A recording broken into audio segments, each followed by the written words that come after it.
Hey everybody, April 2011, as you can see. Doing something different with my videos this month. It's the second installment of the jig series of nymphs that I was going to show you. As you can see, I've got a new vise. More about that later. Also, going to try shooting videos in a new angle. So today we're going to do a brown Quill body jig nymph.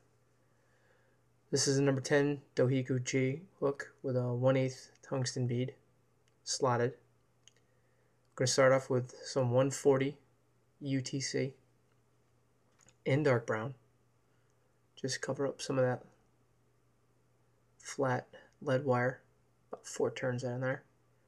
Now we're going to take some medium coat alone. Just grab a generous little clump. You don't need to count the amount of fibers for your tail. It's really unnecessary. Just going to tie them in starting right where we left off our thread, which should be right behind where that lead wire is. Clip off your butt ends.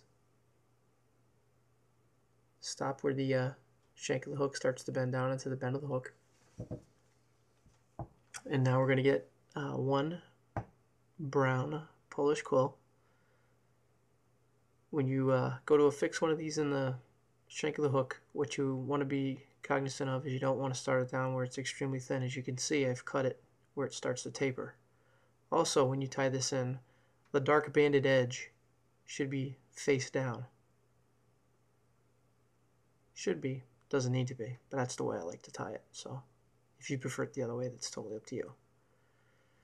Now we're going to tie in our brassy amber colored wire, ultra wire. What you want to do when you tie this in is you want to start at about 1 turn of thread back from the rear portion of the fly. That way when you start your rib, it's going to be situated in between the spiraled wraps of quill, as you'll see here in a moment. So I'm going to wrap 1 thread behind it, 2, come in front. And then all I'm going to do with that brown thread, this, as you'll see, as you saw in the first picture, this is a multi-hued colored fly. So there's going to be brown, dark brown thread, a brown quill, and an amber colored piece of wire for a rib. So I'm just basically building a ice cream cone shaped underbody with the thread. Now I'm going to tie this manually, but normally when I'm tying these in production, I will tie these utilizing the rotary function of my vise. But just so you can see, and to demonstrate how durable these quills are, you can tie the whole quill by hand. As you can kind of see, I've used both my fingers from both hands just to make sure that I don't let go of that, which is very, very important. A little trick that I learned from Kevin at Performance Flies with these particular quills: if you have a package that's you're experiencing some breakage with, which I haven't had happen yet, the quick little trick to prevent these from snapping is just take a little tiny bit of vegetable oil, rub it into the quill, and it'll work out pretty good. So now, after I've got my quill in place, you can see just a couple of thread wraps behind and in front of. I've taken a little bit of cement and worked that over the whole rear portion of this fly, where the quill and the thread body is. Then you can just take your fingers and clip it off a little straggler piece of string there. If you put too much cement on there, you can just take your fingers and kind of work that cement into that thread body. And then I'm just going to take my amber wire, as you see here, which is evenly spaced right in between those open wraps of thread. So I have probably about 4 different colors going on there.